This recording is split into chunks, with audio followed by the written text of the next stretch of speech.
Hi friends, இப்போ நகமலை பாருங்கள். நம்ம இப்போ வந்துட்டுருக்கிற ரோடுங்க இது.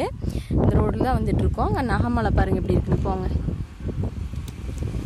அப்படியே காமிக்கிறேன் பாருங்கள். அதில் நல்லா கிளியராக தெரியல அந்த வீடியோவில். தெரியுதுங்களா?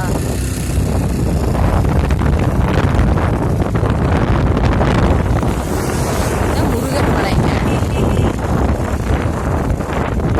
படி தெரியுங்களா? ஒயிட் கலரில் தெரியுதுங்களா? அது வந்து படி போகிற வழி. இப்போ நம்ம சத்தியமங்கலம் போயிட்டுருக்கோங்க. சத்தியமங்கலம் வந்து அப்பாவோட பூர்வீக வீடு, எங்கள் அப்பாவோட வீடுங்க. எங்கள் பூர்வீக வீடுங்க, நேட்டிவ் பிளேஸ் வந்து சத்தியமங்கலங்க. சத்தியமங்கலத்தில் கேர்ள்ஸ் ஸ்கூல் ஸ்டாப்பிங் கிட்ட இருக்குங்க எங்கள் வீடு. நம்ம அந்த வீட்டுக்கு தான் இப்போ போகிறோம். போயிட்டு அந்த வீட்டை உங்களுக்கு வீடியோ எடுத்து அனுப்புகிறேன். அந்த வீடு சேல் பண்ணுறேங்க, அதனால் வீடியோ எடுத்து உங்களுக்கு அனுப்புகிறேன். யாராவது பிடிச்சிருந்தா வாங்கிக்கோங்க. மெயின் ரோட்லேயே இருக்குங்க நம்ம வீடு.